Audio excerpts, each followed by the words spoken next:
Hey, Pretty Girl Club, welcome back to the Beluga series. I wanted to talk more about how once you experience being skinny, you're not going to want to go back. I see a lot of women on the internet complaining about beauty standards, and they'll be like, oh, I don't meet the beauty standard. And it's like, okay, being thin is one of the most attainable societal beauty standards. You may not be able to change your face, you may not be able to afford surgeries, maybe you can't change your entire hair texture, your skin, but when it comes to being skinny, that's one of the easiest things there is to do. Ma'am, all you have to do is stop eating. You're telling me you're complaining about living in a big city, you're complaining about all these other women outshining you, and all you had to do was put down the fork. All you had to do was put down the ice cream cone. It's like, why would I not choose that? You have to pick a struggle. If I had to choose between being ugly versus being fat and ugly, I'm just going to choose being ugly. At least I would be skinny and have a nice body. Even being a butterface, I'd rather be a butterface than to be obese if I had the choice. It's like, why would I choose to be both hideous and then also my body looks like shit? And then also I feel sick because I'm eating so many processed foods. That's another bad social climbing strategy. And I've noticed that a lot of women, they spend all their time trolling on the internet. They spend their time talking shit about skinny women, and they don't want to research how to get 100 grams of protein per day, how to be properly hydrated, how to eat fiber so I don't have stacked up boo boo inside of my intestines. And also, being thin is an attainable beauty standard because you don't have to spend thousands on surgeries. You're over here complaining about people getting surgeries and BBLs and boob jobs and fillers. It's like, okay, well, losing weight is free. You do know that eating less, that doesn't cost any money, right? You actually could save money on groceries because you're spending less. I always wondered how belugas can afford to eat all those groceries. I'm convinced that a lot of them are committing fraud and they're falsely using EBT cards or something. Because it's like, how do you afford to eat thousands of dollars worth of food? How do you go out to eat and have DoorDash 5 times a day? How are you DoorDashing a Baskin Robbins ice cream cup? Like, that's all you're ordering on DoorDash. You're ordering ice cream cups, you order one dish at a time, you're paying all these delivery fees. So, being fat is actually more expensive because you also have to go to the doctor.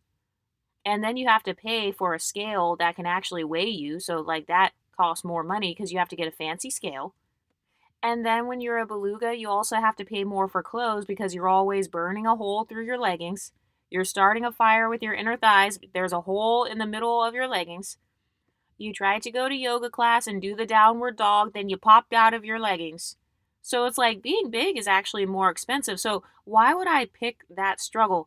If I have the choice to just be healthy and to just pay $5 for some leggings rather than burning through them every 30 days, why would I not go with the easier life? And I feel like a lot of women on YouTube, they're sabotaging their subscribers because they want to talk so much about leveling up or like social climbing and stuff, but I don't see them emphasizing having a healthy body. Forget pretty privilege for a second. What about health privilege?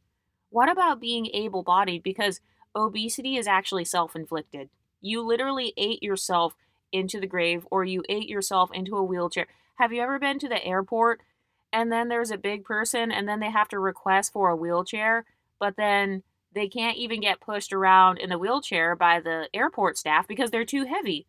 So it's like, who's supposed to push you around? So you're so big and your arms are so weak that you can't wheel yourself in the wheelchair, but then you want to make the airport staff suffer and you need 2 or 3 men just to push you around in the wheelchair. And this all happened because you spent all your money at Chick-fil-A. You decided to eat the 10-piece nugget from McDonald's for 300 days in a row. And then I see people saying, oh, but the 10-piece nugget, that's protein. Okay, protein is not created equally. There's lean protein, and then there's high fat, highly processed protein. Like, if you get a box of cereal nowadays, it'll say, oh, this has protein in it. Okay, that's not the same quality as getting like organic cage free eggs or getting like some salmon or something. So all protein isn't created equally.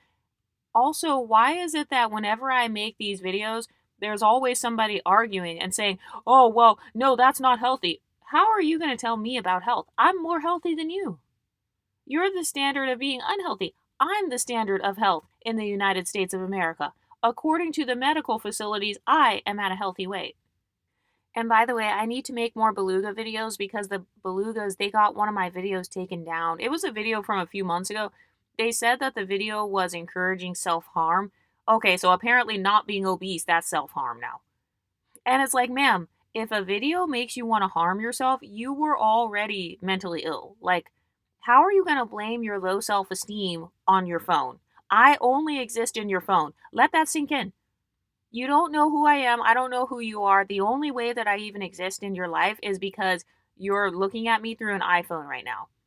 You're listening to me on your fucking device, but then you want to try to say, oh, well, these videos are making me self harm.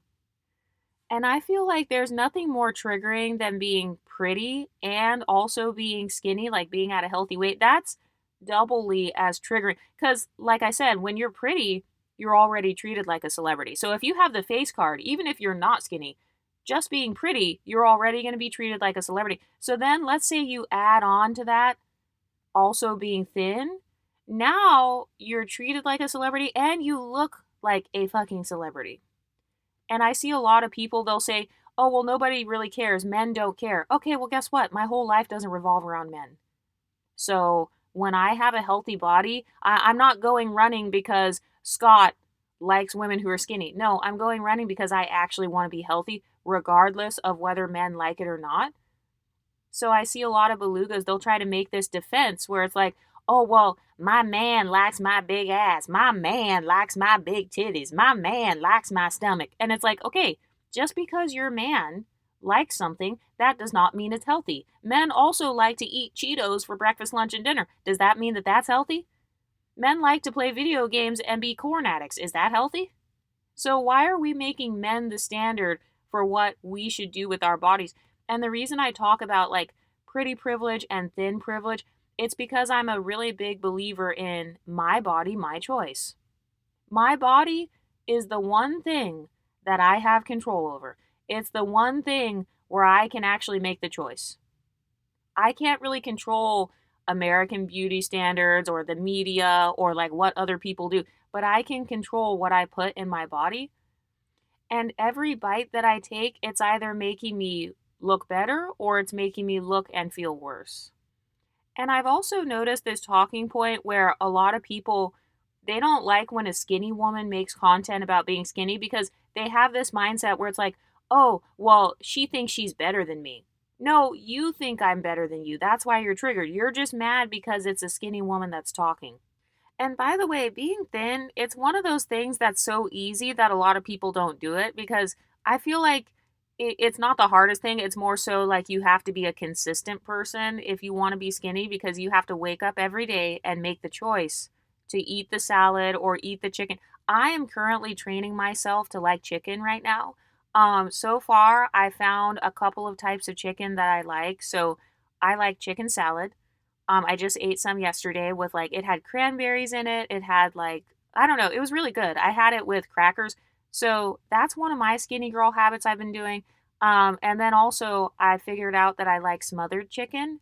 So I don't really like fried chicken. I mean, chicken nuggets are good, but that's higher fat. I try to stay away from fried foods because I don't want to be built like a chicken nugget. So I feel like when it comes to being skinny for me, it's all about the daily choices I make. So I will actually study my own diet. I will study my taste buds. I try to train my taste buds.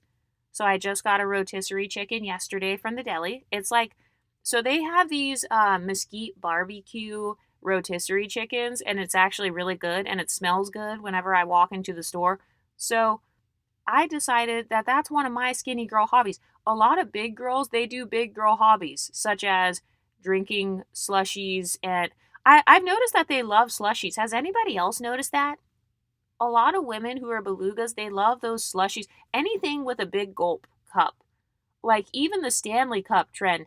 A lot of big women are into the Stanley Cups. I've never seen a woman who's super skinny who's obsessed with the Stanley Cups. I don't really see that because a lot of skinny women, we just drink our water and move on. We don't necessarily need like this gigantic cup. But I see a lot of bigger, chunkier women. They are obsessed with the Stanley Cups and then they pour a whole bunch of bullshit in the Stanley Cup. They make their own latte at home and they damn near pour a whole gallon of milk in the latte. So it's like, ma'am, you're literally just drinking milk like a cow all day long when you're at work. And then I see some women saying, oh, but I got a large Diet Coke. I got a Sprite Zero. I got Coke Zero, sugar free, whatever. And it's like, okay, so just like how you trained yourself to like Diet Coke, train yourself to like some vegetables, bitch. You're over here bragging, saying, oh, well, I'm disciplined because I drink Diet Coke. Okay, so then be disciplined and eat the vegetables. Why is it that you're disciplined when it comes to talking shit? You're disciplined when it comes to picking up a fork. You're disciplined when it comes to watching Game of Thrones and fucking House of Dragon. You're obsessed with all these shows where all the people in the show are skinny, by the way. You love watching TV shows filled with skinny people. You love fantasizing about men who are skinny, like they're at a healthy weight. They're lean.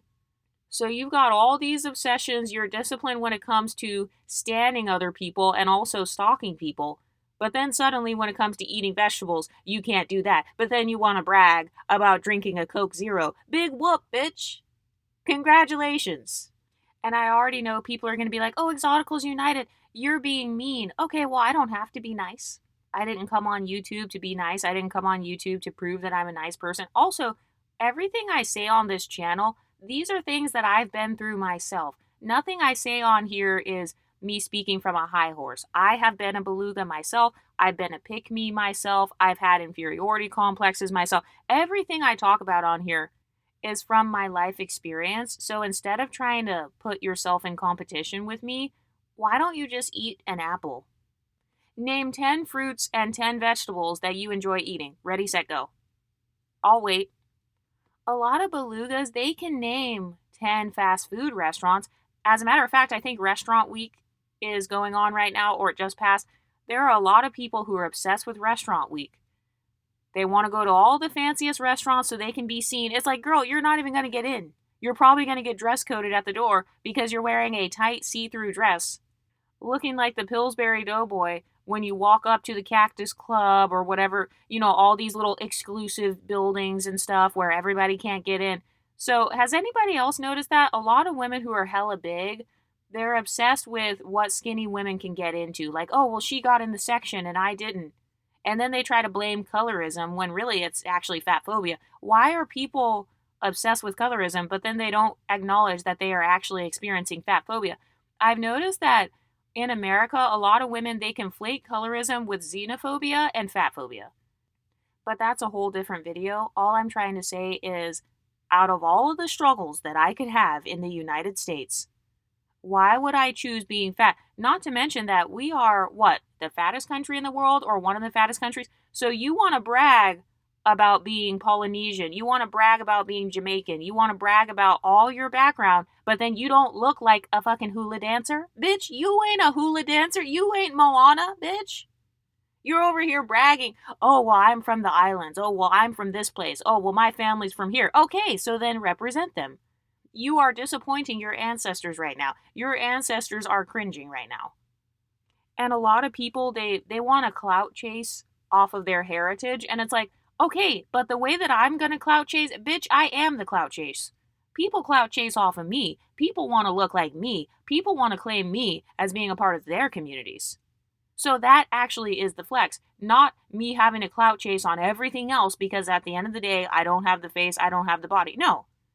Other people are trying to claim me as being a part of their community.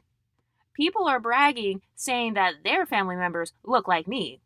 So I don't have to go out here and brag and say, oh, but I'm this, I'm that. Oh, but look at my race, look at my ethnicity. I don't have to do that. And that was never the point of the Exoticals United channel. The whole point is to take back power over your own identity and over your own life. And part of taking back your power is taking back your body. That's literally step one.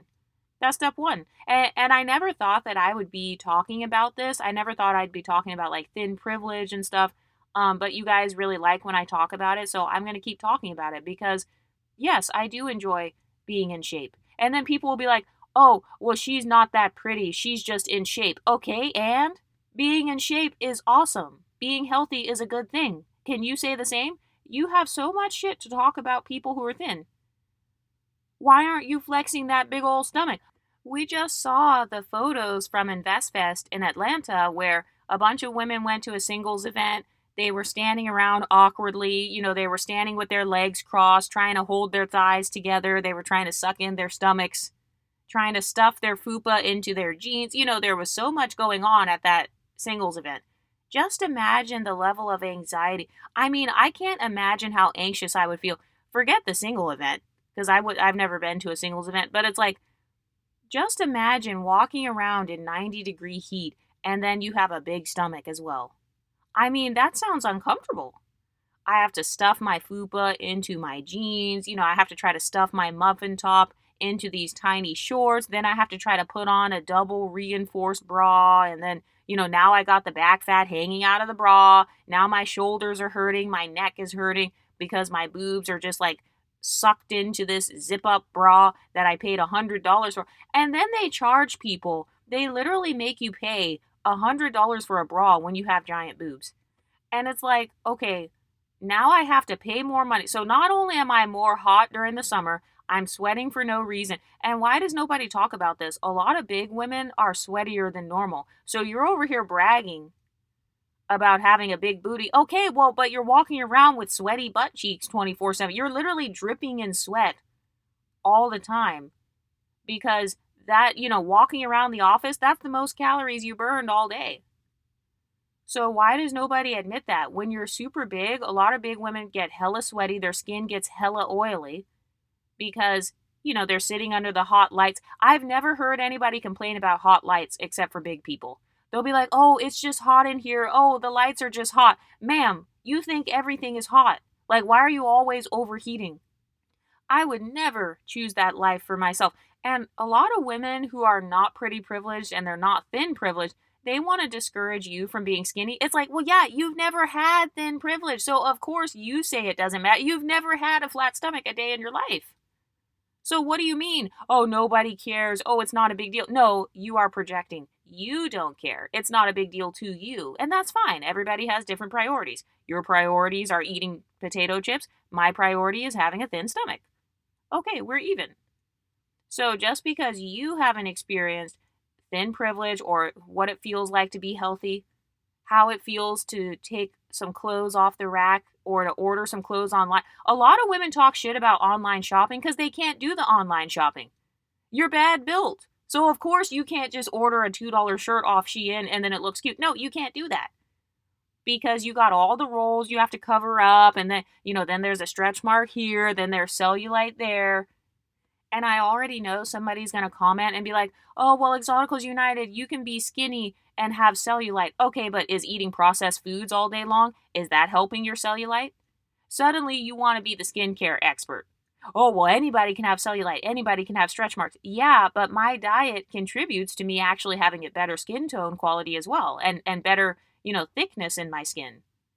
And another talking point I hear from women who are not in shape is this whole talking point about competition. They'll be like, oh, there's a lot of competition in Miami. There's a lot of competition in LA. There's competition in Atlanta. It's like, why is it that the women who are at the bottom, they are so obsessed with competition? Ma'am, you're nobody's competition. I'm sorry to break it to you. They're not competing with you. They're actually competing with someone more like me. They're competing with someone who's privileged. They're competing with someone who is thin. They're competing with women. People only compete if they feel threatened by you. That's what that is. And that's part of why I don't promote competition on my channel. But if you really want to get into the nitty gritty, they're not competing with you, ma'am. You've already been defeated. And part of what made me lose weight was I got tired of feeling that way. I was like, no, I will never let somebody be able to flex their body on me. I will never again walk into a room where I feel sweaty and nasty and, my stomach's hanging out. I have to try to cover everything up. I'm wearing long sleeves and long pants in the middle of the summer because I want to cover up the arm fat. I'm not doing that. A bitch will never be able to say shit about my body. There are 3 things you can't call me. You can't call me stupid, you can't call me ugly, and you can't call me fat. So yes, I enjoy the power that comes with not being able to be insulted. Have you ever noticed that? Some people get mad at you because they don't have anything to roast you about. They can't roast your looks. They can't roast your body. They can't roast you being fat or having an ugly face or whatever. So they'll try to come up with something else. And it's like, okay, so that's a sign that I actually do have social power. Thin privilege is a form of social power.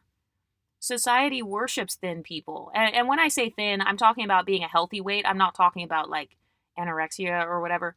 But yeah, society worships people who are lean. They worship people who have healthy muscle tone and a healthy body. And the majority of people in society are on a weight loss journey right now.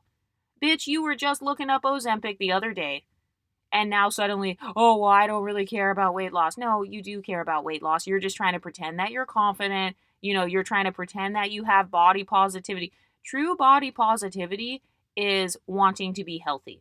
It is not positive to binge and eat so much that your stomach hurts. It's not positive to make your blood sugar spike and crash. That is not body positivity. That's actually an addiction. And also, something else that a lot of skinny, pretty women won't tell you is when you're thin and pretty, you don't need to be male centered, number one. You don't need to obsess over singles events. Your life is a fucking singles event. The fuck? That's nothing to flex on. When you're thin and at a healthy weight and pretty, people are chasing you anyway, so why are you flexing? Not to mention the fact that most men don't really have much to offer. So the big women who flex their boyfriends and stuff, it's like, okay, ma'am, I don't want your boyfriend. I promise. I don't want, like, look at the types of men that they tend to date. And I'm not even trying to be funny. Think about the fattest woman in your office right now. Think about the fattest woman you know. What does her boyfriend look like? What does her husband look like? How much money does he have? Is she really the leveled up hypergamous queen that you aspire to be? She probably isn't. So that talking point, that defense mechanism that they have, oh, well, I'm dating a white man, so I won. I didn't have to lose the weight because I still got what I wanted. Okay, you're male centered then. If I had to choose between a boyfriend versus having a healthy body, ma'am, that's not even a competition. So the fact that you don't want to be healthy because you have a man, okay, that proves that you put a man over your own health then.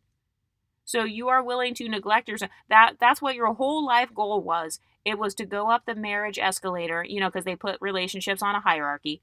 Being single is at the bottom and then being married is at the top. So it's like, okay, you spent your whole life chasing after this escalator, climbing the relationship ladder, and now you feel like, oh, because you got a man, now suddenly it's fine to be unhealthy. Okay, so you revolved your whole entire life and your health journey and your weight loss journey around a man. If that's not male centered, I don't know what is. So I feel like when it comes to weight loss, it's one of those things where it's simple, it's easy. All you have to do is kind of eat healthy, but it's so easy to the point where people don't want to do it. And also, if you want to be thin, you really do have to overcome your addictions. You kind of have to like retrain your dopamine because when I was a beluga, a lot of my food choices, it was completely based on dopamine. It was completely based on how I felt. If I'm bored, I'm eating.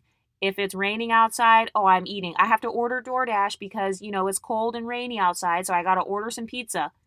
If I'm watching a documentary, I have to eat some popcorn. So all of that is really just emotional eating. It's almost like I was setting the stage. I was trying to set the mood with food. That's the only way that I knew how to be festive, and especially in fall. I would gain the most weight around September through December.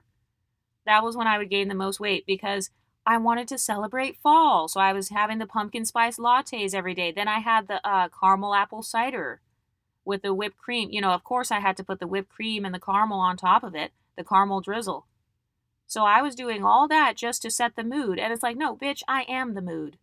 My face is the mood. My beauty is the mood. I can do makeup that fits the mood. If I want to be in the fall mood, all I have to do is put on some burgundy lipstick, bitch. I didn't have to eat an entire pumpkin spice pie. I didn't have to go buy the chai tea cookies and the pumpkin cookies. And all of that is just marketing.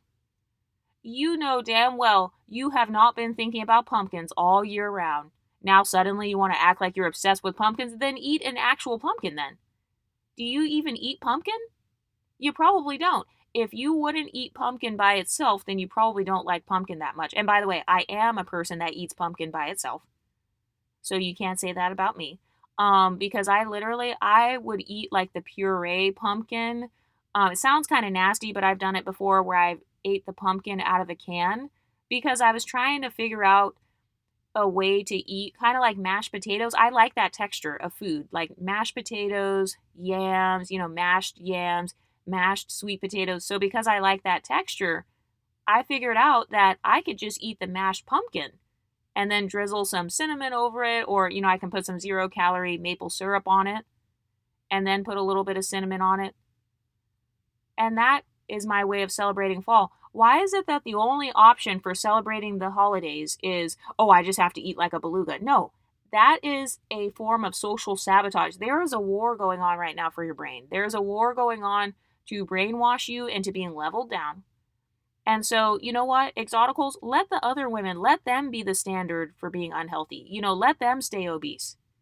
But I want the exoticals. I want you guys to have healthy bodies. I want you guys to be as privileged as possible. Especially you're a woman of color. Most of us did not come from billionaire families. A lot of us came from families that were poor or whatever. So it's like, okay, out of all the struggles in life, my body is the one thing I can control. Why would I choose to put myself under another curse, basically? People talk so much about generational curses. Okay, well, by being obese, I am not breaking any generational curses. In fact, I'm doing exactly what they want me to do. The people who own these food companies, they want me to be addicted to these foods. The jealous women at work, they want me to be fat. They want to give me the candy. I used to get so mad at my old job because all the old ladies that were Karens that didn't like me, they were Karens, a lot of them were out of shape.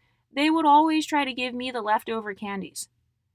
Like, I would walk to my desk and then they would put candy on my desk. And I get it. You're probably trying to be nice. I'm not saying that, they were just evil or anything. But it's like, no, you just want me to eat the candies and eat all the food because you feel like I'm skinny so I can afford a couple extra pounds. No, I'm not falling for that. A lot of women, they want you to do well. They just don't want you to do better than them. So that's why they say, oh, it doesn't matter. Of course she's going to tell you it doesn't matter because she is about to get on Ozempic right now. And so she's telling you, oh, it doesn't matter because she doesn't want to be the fat friend. She would rather have you be the fat friend. So yeah, she's going to try to act cool and she's going to be like, oh, who cares? I have a stomach, but it's not a big deal. Meanwhile, that girl she has a binge ED.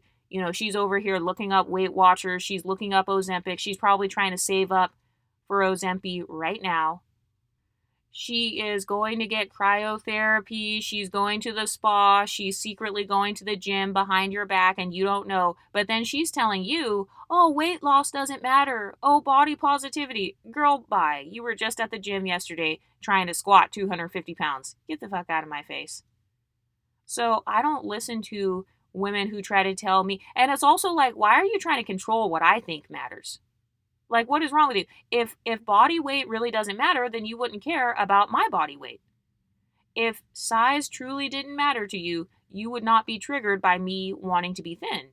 You would just mind your business, right? Because you don't care. So I feel like a lot of women in society, they naturally sabotage other women, or they try to like play the cool girl, or they lie to other women and say, oh, I like my body as it is. Oh, I don't want to get too skinny. No, that's a lie. Come on. And then it's like, okay, what's your standard for too skinny? What exact number? And then they won't tell you a number. What is your standard? Like, seriously, just go and ask your friend, anybody that you know that says, oh, I don't want to get too skinny. Just ask her, okay, what is too skinny? What size? Size small, size medium, size large, size 6, size 10? What's too skinny? And I guarantee she's going to pause and she won't be able to answer because she's just saying shit. Sometimes women just say stuff and they don't really mean it. Or they're just saying it to appease you because they want to keep you in your place. They want you to feel leveled down, and then as soon as they get mad at you, that's the first thing they're going to come for is your weight. That's the first thing they're going to try to flex on you. Oh, well, I have the nice body. Well, black women have the nicest bodies. Bitch, you're bad built. That's the first thing that women will try to come for whenever they want to flex on you. A bitch will never be able to flex her body on me ever in life. You'll never be able to tell me that I'm bad built, I have a my stomach's hanging out, my thighs are hanging out. You'll never be able to tell me that shit. I wish a bitch would try to flex on my body. And also it's like, okay, I worked hard for this body, so yes, I am going to show it off. Yes, I'm going to wear every single crop top. I got rid of a lot of my regular shirts because, I work for myself, so I don't have to wear a button up or whatever. But when you're skinny, you do slay the corporate outfits as well. I love that. That's one thing that I kind of miss sometimes is some of the outfits that I used to wear. So there are times where I'll go to a business conference and I will dress corporate even though I work for myself. I will dress corporate just so I could slay with my little button up and my little trench coat or whatever. Oh, well, Exoticals United, why do you care so much? Because I'm not giving my power away. I'm not giving my power away. I am not giving my privilege away. I will not be bullied out of being thin. I will not allow food companies to control me. I won't allow cravings to control me. And I definitely won't allow Dustishas and Basic Betties and Karens to try to tell me what to do with my body. No, this is my body. These are my legs. It's my stomach. It's my chin. So I can make it look however I want to. So I refuse to be a slave. I'm not going to be a slave to other people's opinions. Oh, well, you shouldn't get to a size small. That's too skinny. Okay, I'm not a slave to your opinion. Is this 1855? This ain't slavery, bitch. So you're telling me that your ancestors were slaves and now in 2026 you are a slave to processed foods. Well, okay, so what was the point? You might as well be back in the fields picking cotton right now. Like, what is the point of talking so much about freedom and then suddenly when it comes to your body, you don't want to have freedom with your body? No, my body is a source of freedom for me. So that's why, a lot of the talking points that I talk about on this channel, they're actually based around freedom when it comes to my body. Being child free, that's a form of freedom when it comes to your body. Being able to choose whether or not you want kids, decentering men, making the choice whether or not you want to sleep with a man, date a man, versus being with him out of obligation. I talk about colorism, texturism, and featureism. All of those things have to do with your body. And then I talk about thin privilege. So, yes, I do care about my body. My body is the number one source of my freedom, is the number one source of my free will. So I don't want to abuse my body or, just get brainwashed. A lot of people, when they don't have access to your body, they try to control your mind. They don't have access to your body type. They don't have access to your thin privilege. So then they want to try to tell you, oh, that's getting too thin. Oh, well, eating vegetables, that's nasty. Well, eating mashed pumpkin, that's nasty. And it's like, okay, even if all this stuff is nasty, I'd rather eat nasty food than have a nasty stomach or nasty thighs or a nasty double chin or nasty rashes and acne. A lot of adult acne is linked to allergies. A lot of people don't realize that they have a dairy allergy or maybe they have a gluten allergy. And so, they're getting all this acne and shit. So no, I don't want those problems. It's my body, my choice. So I choose for my body to stay within a healthy BMI. For me personally, I actually prefer to be a little more on the athletic side. So kind of a slightly lower BMI, but nothing crazy. I still look normal. So yeah, why can't I choose what to do with my own body? My body is a reflection of how I feel about myself on the inside. If I feel like I'm a princess, if I feel quote unquote stuck up or snobby, okay, so then I'm going to reflect that in how I look. Princesses, they have a healthy weight. Name one obese Disney princess. I'll wait. No, everybody's at a healthy weight. All the pretty girls, for the most part, especially in the media, those women are thin.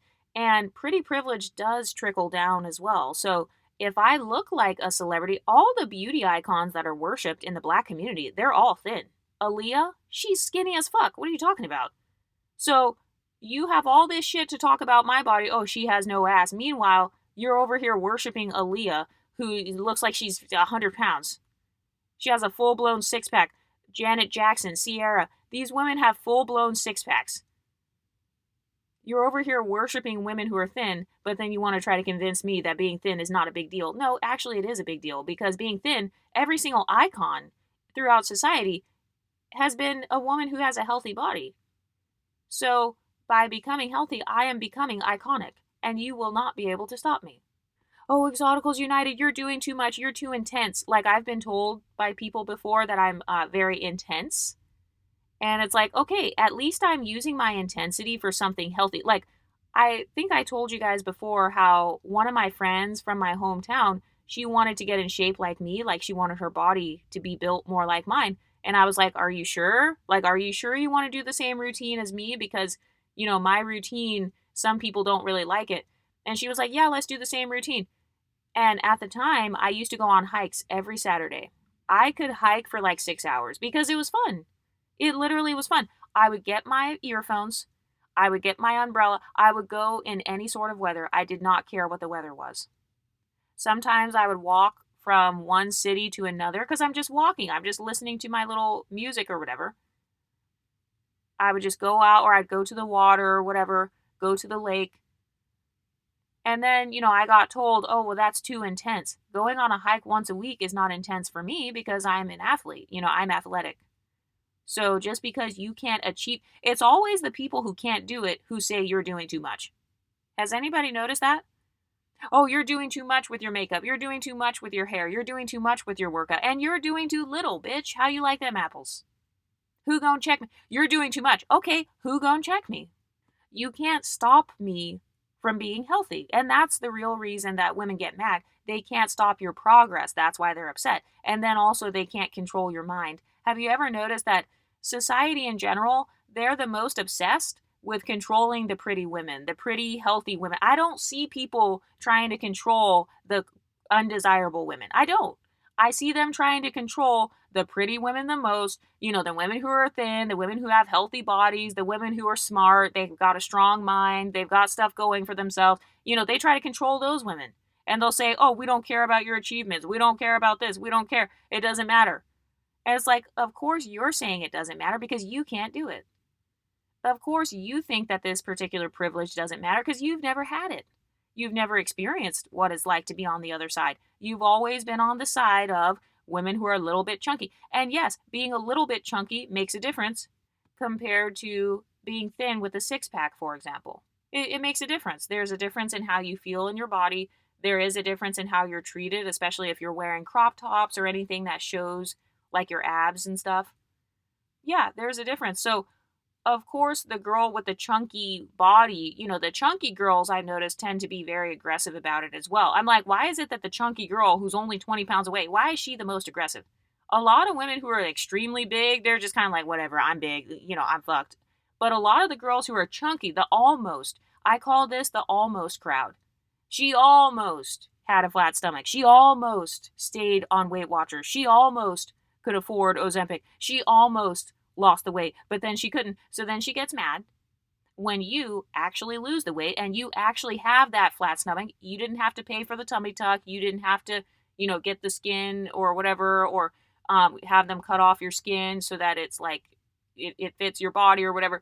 And it's like, why are you obsessed with what I'm doing with my body? And by the way, that's no shade if you do get surgeries and stuff. I've just noticed that the people who cannot access whatever you're doing, those are the ones who get jealous, because some people get mad over the surgeries as well. I've also seen that. People getting upset when you can afford the Ozempic because your doctor put it, your doctor made you get that or whatever. Your doctor prescribed it. So they get mad and they try to say, oh no, your face is gonna be sagging down. First of all, your face changing when you lose weight, that's totally normal. I don't know why people try to act like, oh my God, your face is melting. Oh, it's the worst thing in the world. No, that's completely normal. Your face will temporarily, it might look a little bit saggy at first, but your skin is going to snap back, especially if you have a good skincare routine. So they always try to fearmonger you out of losing weight. They always try to say, oh no, but your face is going to sag. You're going to have so much loose skin. Oh, well, your hair is going to fall out because you're not eating enough. Those are all fear tactics. And that's also a form of projection. You had your hair fall out when you were trying to lose weight. So just because your shit was falling out, or just because your skin or whatever got messed up, that doesn't mean that every single person in the world, that all their skin is just going to be fucked up. No, that's a coping mechanism. You're coping. You want me to have fucked up skin. You want me to have my hair thinning so you can try to one-up me on my hair or my skin. And you won't be able to do that. So a lot of people, they just try to fearmonger you. They try to scare you out of weight loss, or they try to make it as if weight loss is a monolith. There's more than one way to lose weight. If I want to go to the gym, I can. If I want to go on hikes, I can do that. If I don't want to do any of it, I don't have to. I can work out in my apartment and still lose weight. So there are thousands of ways that people have had a weight loss journey, But now suddenly you want to tell me that you're the expert. You want to tell me that suddenly you have the key to weight loss, but then you're chunky as hell. Stomach jiggling, body's jiggling, butt is jiggling, legs are jiggling, arms are jiggling, walking around looking like the lunch lady, looking like a cafeteria lady, jiggling everywhere. And then you want to act like you're the expert above me. You want to act like you're the expert on my body. No, it's my body, my choice. So by me practicing thin privilege, that's me taking on a lifestyle that is going to give me more freedom. So just like how you prefer to be chunky, okay, that's fine. Be chunky. I don't care. I prefer to be thin. I prefer to be healthy. I prefer to have legs that are smooth and you can tell when it comes to my muscle tone. I like when you can see my muscles from different angles. I don't have to be like super buff or anything, but I like having tone. And I've noticed, especially in the black community, skinny is not in style. Okay, well, guess what? I'm not culturally just black anyway, so I don't have to follow that cultural jail cell. Oh, you have to be thick because you're black. Oh, you have to have a fat ass because you're black. Actually, no. I don't have to follow that. So I don't know what black rules you came up with. Oh, if you're black, you have to have a butt that's at least 40 inches big. No. Who made up these rules? Who made all these boxes and all these stereotypes? I don't have to fit your stereotype. I'm damn near not even a part of your group anyway. So why would I even want to be a part of your group in terms of body types? That's not my internalized standard of beauty. So I think that's another thing too is making sure that I meet my internal beauty standard. I don't care what the black internal beauty standard is. Oh, having a big butt, having thick thighs. Okay, that's fine if you want to follow that, but that's not what I'm following. So, we're on two different journeys. We are on two different social climbing journeys. We have two different lifestyles. We hang out in two different places. And the places that I hang out tend to be places where they value fitness. They value being thin and lean. And I told you guys about how I go to a lot of events where they might be passing out smoothies. They're more likely to go to a smoothie shop in my city. In my particular city, they go to smoothie shops, or maybe they go to like the beach or something, or people are into running, they're into hiking, they're into all these different hobbies that involve fitness.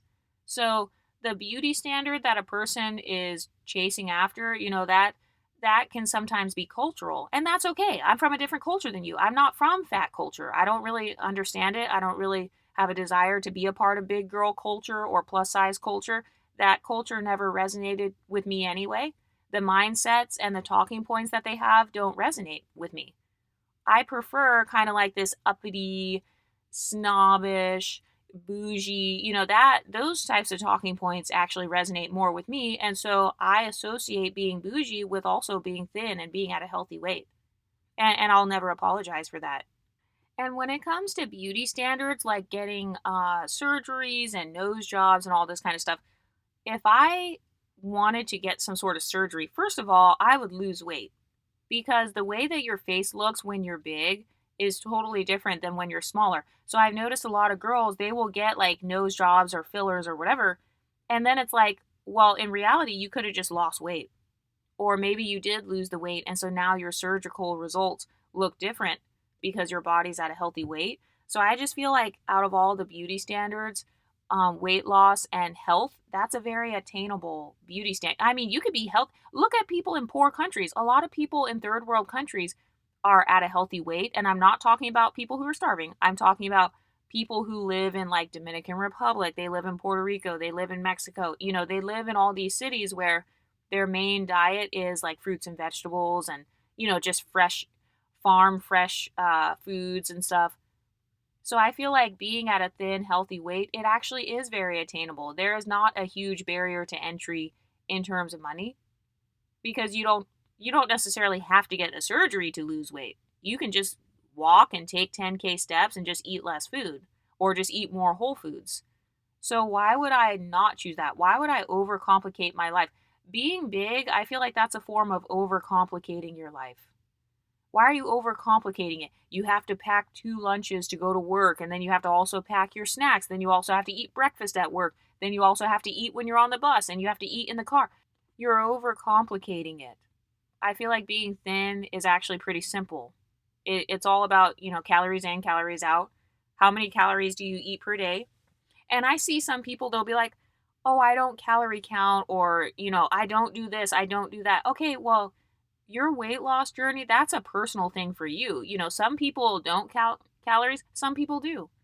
Some people eat protein bars, some people don't. Some people are vegan. So I'm not going to follow other people. I don't have to copy what other skinny women are doing either, because we all have a different lifestyle. And also, I've learned what my triggers are for food. I noticed that my biggest trigger is wanting to eat after I've been productive. So usually at the end of a work day, like let's say I edited all day long, I was recording all day long. Now it's time for me to relax. I noticed that is one of the triggers for me when it comes to food. So everybody has different triggers. Um, Everybody has different like hacks that they use to be thin. So my hack is, instead of eating like some cookies or something, I might pick up some chicken and some spinach. That's what I'm going to eat. As a matter of fact, I've really been getting into spinach lately. Oh my God, I've been obsessed. So I just learned how to replace my triggers with like a healthier option. So instead of eating the chocolate bars, I'm going to have some creamed spinach. Instead of eating cake frosting, that was one of my weaknesses, was frosting in particular. Anything with frosting on it, I used to eat that. Cupcakes, donuts that have drizzle on them, the frosted cookies, those nasty frosted cookies from Walmart, that used to be my weakness. But I learned to replace it, and I've replaced it with avocado. So it's a similar texture, or even like the pumpkin puree with like some nutmeg and cinnamon and stuff like that.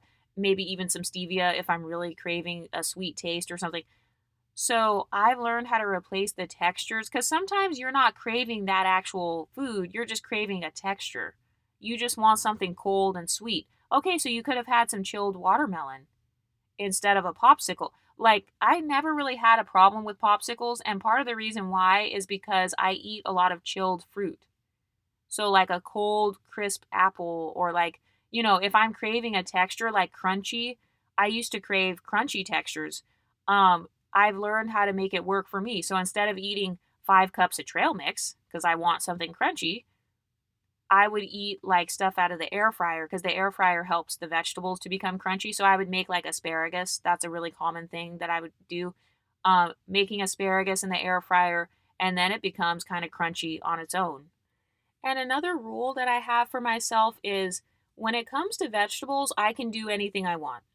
I see a lot of people who say, oh no, you can't use cooking oils, and you can't use butter when you're doing the vegetables. You have to just only eat them raw. No, I don't actually. If I want creamed spinach is still different than no spinach. So if I want artichoke dip with my little chips or something, that's still better than nothing. It's still better than like ranch or something else. So for me personally, I don't have to follow all these rules that other people do. I created my own like routines for myself. So when it comes to vegetables, I allow myself to indulge. So if I want sweet potatoes that have a little bit of marshmallows on them, that's fine, because I'm eating sweet potatoes and marshmallows, for God's sakes. As long as it's not bought from a like a fast food restaurant, but most fast food places don't sell that. But it's like, I allow myself to indulge on my vegetables because the rest of my diet is pretty clean. So if all I'm eating is like salmon, chicken, kind of like quote unquote boring foods, if I want my vegetables to be exciting, I have the right to do that. So that's a part of how I maintain my thin body. So for example, with elote, that's like a corn. It's like corn that has a little bit of Parmesan and like tahini and all these seasonings on it. That helped me to actually start eating vegetables. Or like having asparagus. At first, I used to saute it in butter, and then I learned how to do it in the air fryer. So even like making eggs, and then maybe I would saute the eggs in butter. Okay, but still, at least I'm eating eggs and not an egg McMuffin. So a lot of people, they will also try to discourage you because they try to make you feel like your diet is not clean enough. Okay, well, I'm at a healthy weight, so now what? I don't have to be the skinniest person in the world. I don't have to be the most muscular person in the world, but I will be at a healthy weight. So you can't talk shit. I don't really care about this hierarchy of, oh no, I have to have this perfect six pack 24/7. No, it's not so much about that for me. It's more so, am I healthy? Yes or no? Am I at a healthy weight? Am I at a healthy BMI? Yes or no? If I'm still able to be at a healthy BMI and eat my elote, then I'm going to eat the elote. Like, who cares?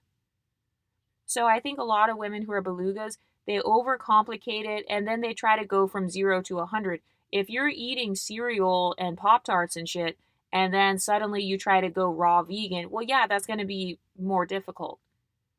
So, like in my case, I did eat 50% raw fruits and vegetables, but that I only did 50%. It's not like I'm over here trying to be completely raw vegan or, I have to eat everything perfectly. No, I tend to follow kind of like this 80-20 rule. I notice I naturally follow that. And also, I don't really eat out. That was a big help for me. Like, one of my skinny girl boundaries is I only eat out socially for the most part. Either I'm eating out socially or I'm eating out to explore a different culture.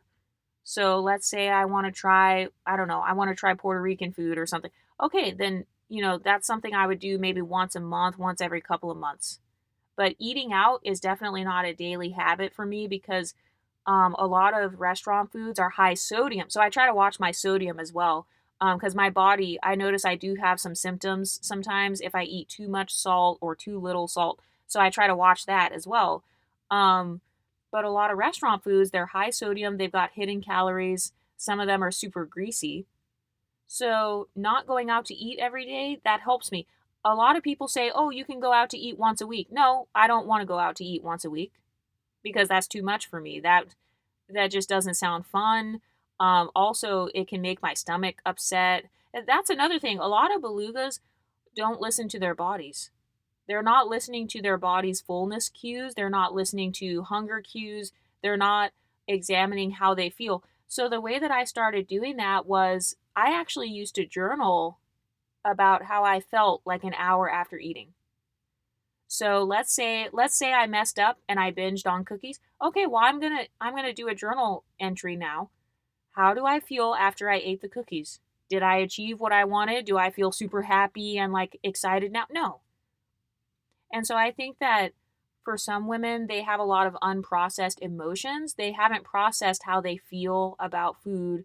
They haven't processed the aftermath of when they binge. Like, because I'm convinced that being overweight is actually a food addiction. I'm convinced that if you're overweight, you probably have a binge ED. That's my theory. That's just my opinion though. Because I feel like how do you even become fat without binging? Well, you have to be binging on something at some point. And I think for the most part, a lot of people they tend to binge on the white stuffs, sugar, salt, or flour. So when I say binge, going to a donut shop and getting a gigantic 2,000 calorie donut, okay, well, that's still a form of binging. Just because it's one item, just because you got one cinnamon roll doesn't mean it's not a binge. It is a binge because you got a gigantic cinnamon roll. And then you got like extra frosting and then you ate thousands of calories and then your body wasn't hungry. Okay, so I consider that to still be in the binging category. And I noticed for me, whenever I would have those episodes, like when I was a beluga, whenever I would overeat, it was always because of a holiday. I noticed that was one of my number one triggers.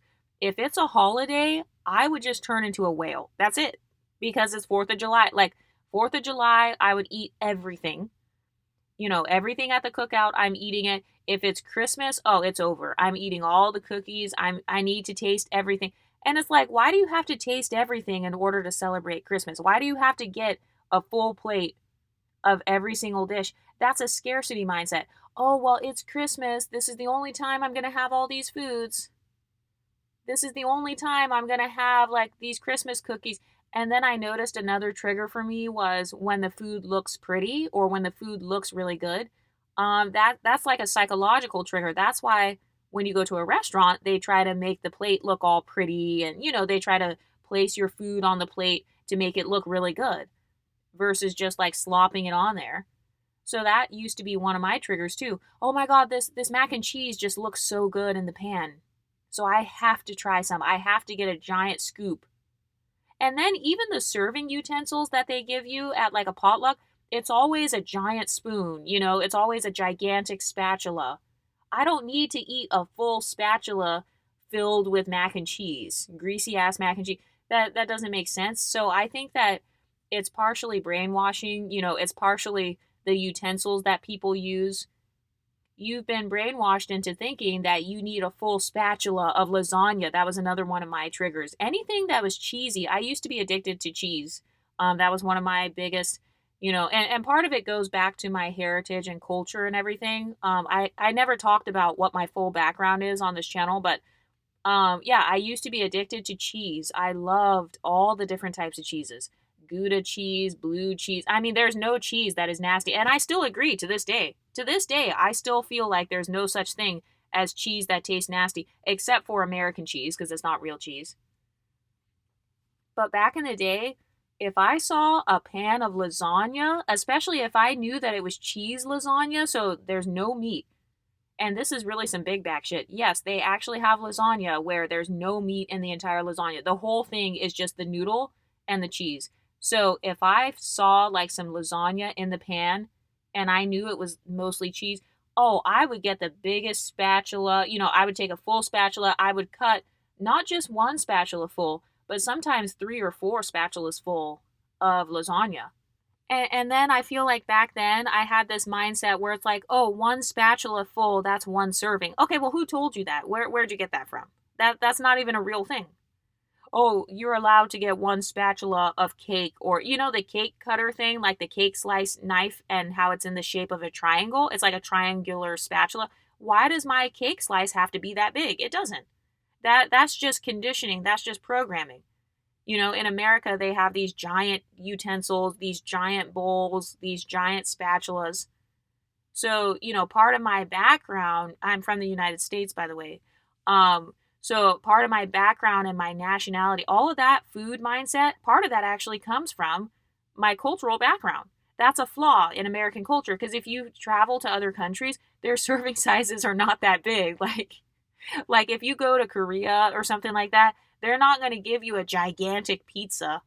And as a matter of fact, when I was in my early 20s, so back in my 20s, Asian food actually used to be my favorite type of food. I would say that was more so in my early to late 20s. That was my favorite type of food. And I was skinny, obviously. I mean, I'm still skinny, but like I was skinny on a totally different diet back then, because culturally I was eating foods from like a different culture. So I feel like sometimes your eating habits also have to do with your cultural background. Like, are you black? Are you from the United States? Are you from the South? Are you from a place where they give you really big servings? Are you, I don't know, white American or something? So I think that also affects your diet as well. But when I look back, even in my early 20s, I was skinny on a different diet back then because I was eating Asian foods, like the small sushi things or whatever. To this day, I still love seaweed soup. Oh my God, seaweed is actually one of my favorites. So I would eat a lot of seaweed soup. I would always go to different restaurants and try out their seaweed soups. And it's basically just leaves, it's a bunch of leaves. And then I would have the seaweed. It's like a dehydrated seaweed, so it's kind of like a replacement for potato chips. I used to eat that just as a snack. And then eating with chopsticks, like the small amount of meat or whatever, like a small thing of like Korean barbecue or whatever, like chicken katsu and all that stuff, like pho. There is no Asian food that I think tastes bad. So still to this day, even though Asian food's not my favorite anymore, because I ate so much of it, I just got burned out from it. And then I tried to change my diet at one point. I'm a failed vegan, by the way. So I tried to go vegan, and then I was vegan for about 90 days and failed. And then when I went back to eat sushi again, I got sick several different times. And so then I don't know if I just changed my gut somehow. I don't know if it was the restaurants that I was eating at. But I feel like that kind of made me change my diet at the time. And since then, I haven't really gone back and like tried to eat all Asian food anymore. I still do like it. I just don't eat it every day. Now I'm more, I don't know, I'm kind of in my spinach era right now. I'm in my chicken and spinach era. I'm in my chicken vegetable era. So that's another thing too. Being thin, it doesn't have to be a monolith, because I've been skinny on eating slow cooker foods too. Like when I was in my early 20s, I had no money. Guess how much money I would spend per month on groceries? $75. Because that's what I had. My apartment was $1,000. Well, it was actually $1,050. My monthly income was $1,600 a month. So I could not afford to get fancy groceries. I couldn't afford to get like all this McDonald's and shit. I had to actually get food where it lasted a long time. So all I could get at that time was chicken thighs, or like I would go to places like Walmart. I would get chicken thighs and like rice and vegetables, and then I would slow cook my chicken. So, I was skinny that way. That was one of my hacks of being skinny when I was poor. And then another hack was when I used to eat all Asian food for the most part. So all the vegetables, kimchi, I still love kimchi to this day. You can eat a whole kimchi, like a whole jar, for 0 calories, or I mean, damn near 0 calories. So I still like kimchi to this day. I would eat it with eggs. I love how they make their eggs, and especially duck eggs. Okay, now I'm going off on a tangent. I'm going on a tangent, but even like the sodas, like the Ramune soda, I don't know how to pronounce it, but it's a smaller soda. I think it's like a Japanese soda or something. I would get the lychee flavor. So instead of getting the American 200-calorie cans of soda, I would get the little Asian ones at the time. So there are so many different ways to stay thin. It's not like, oh, you can only eat salmon every day. Oh, you have to drink protein shakes. You can only eat salads. That's the only way. No. I have been skinny on many different phases, many different phases in my life, on many different diets, on several different income levels.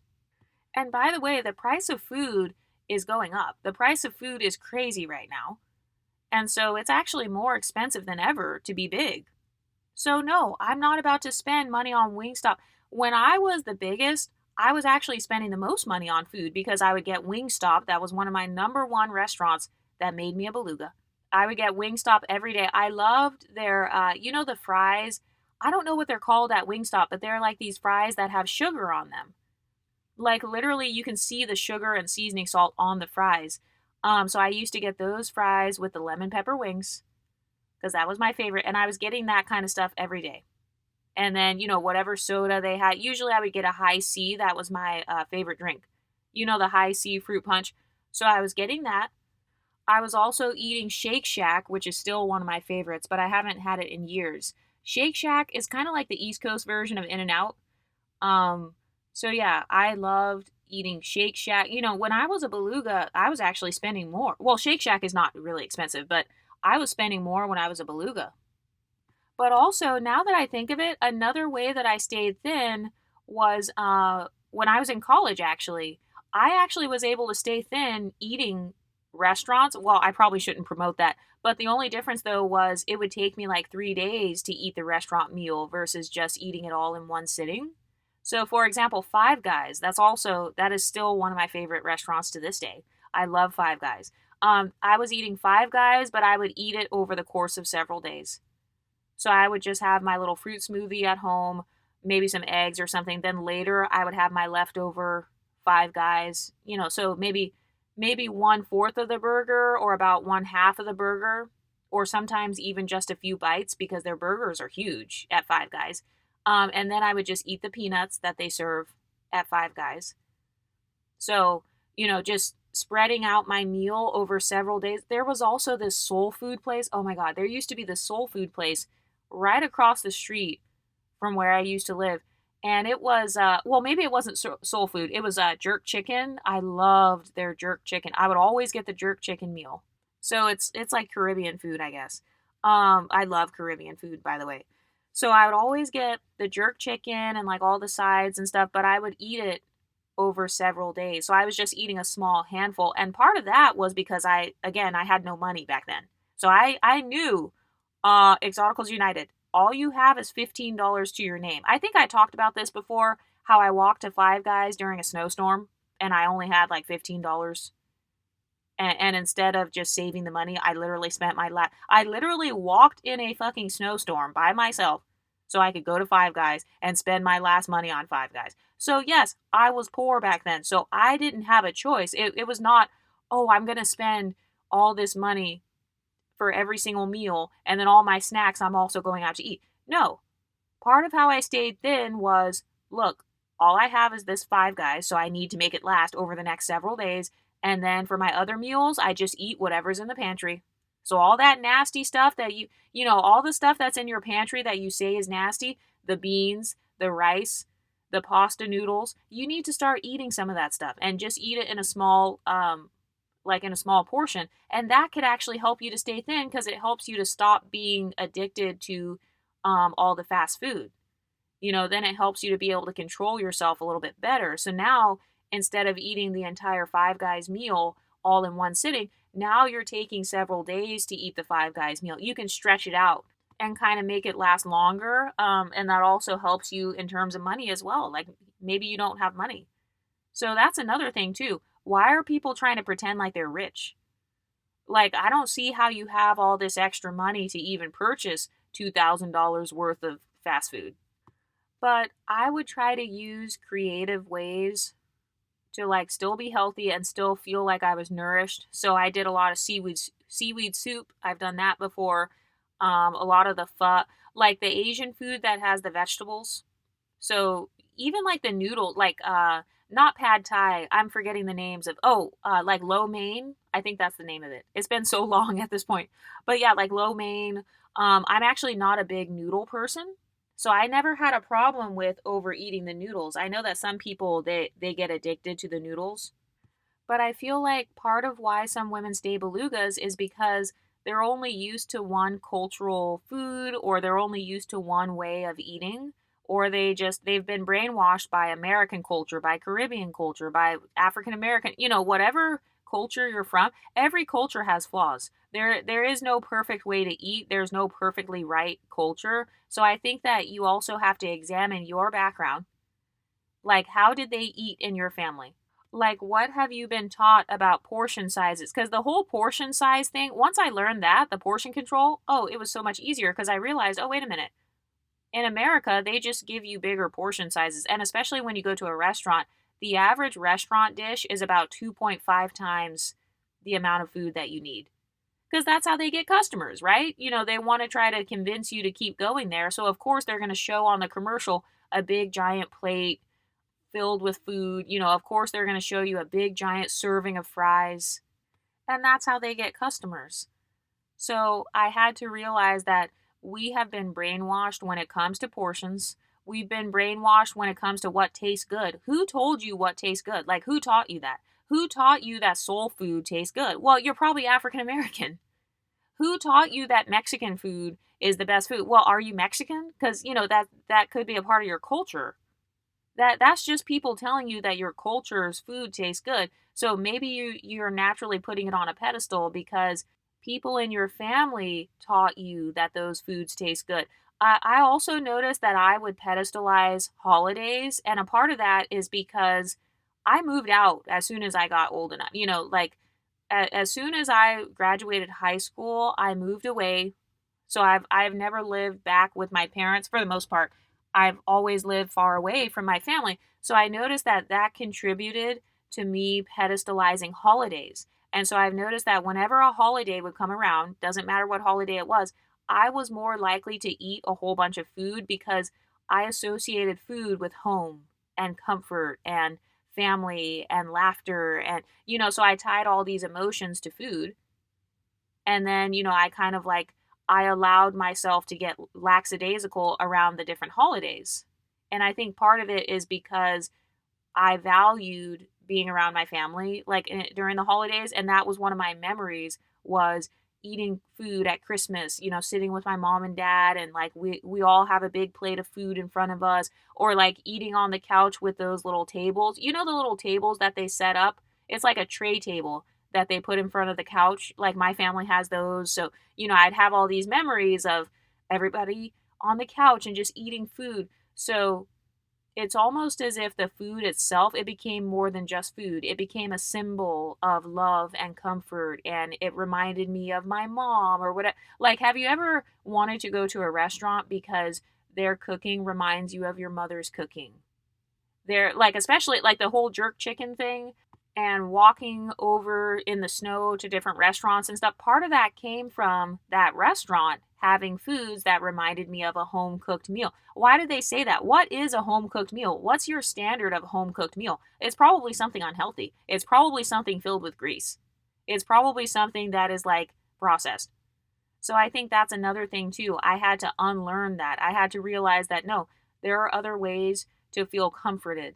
I don't have to feel like I'm at home by going to this restaurant. I can just call my mom. I can just FaceTime my family. I don't have to go and spend money and eat all this, eat thousands of calories in order to have the illusion of comfort or feeling like I'm at home, feeling like I belong. A lot of people associate food with belonging. Oh, well, I'm eating cake because cake reminds me of a celebration. It's somebody's birthday, somebody got promoted, somebody is just, they're retiring. I'm going to the retirement party. So you're eating because you want to feel a certain emotion. So I had to learn to feel those emotions without food, or maybe replace the food with something healthier, or to just celebrate the holiday in a different way. And also, this is where multiculturalism can work in your favor, because if you're multicultural, you have more food options, or like you may not pedestalize one culture's food above the others. So maybe you're more open minded with food. So, like in my case, I'm not Asian, but in the city I lived in, there was a high Asian population. So a lot of their Asian food was good. And then I learned about the Asian grocery stores, and I started going to the Asian grocery stores and getting the cheap produce. They had cheaper produce than my local grocery store at the time. So I started getting cheap produce. I learned how to make pho. I learned about the different noodles and stuff. And so opening my mind up. And then one time, me and my friends, we actually rolled up. We made like our own little sushi rolls, like with the little, I forgot what it's called, like the seaweed, and then you put the rice inside of the seaweed and you like roll it up or whatever. Or even like, I think it's the rice paper too that you can roll stuff in. So being open minded and not pedestalizing one culture of food over the other, that also helped me to be thin. Because I didn't say, oh, well, this is nasty because it's healthy. Oh, no, this is fish. That's nasty. That's just sushi. Ew. That's raw fish. That sounds gross. No, I had to open my mind up to different options.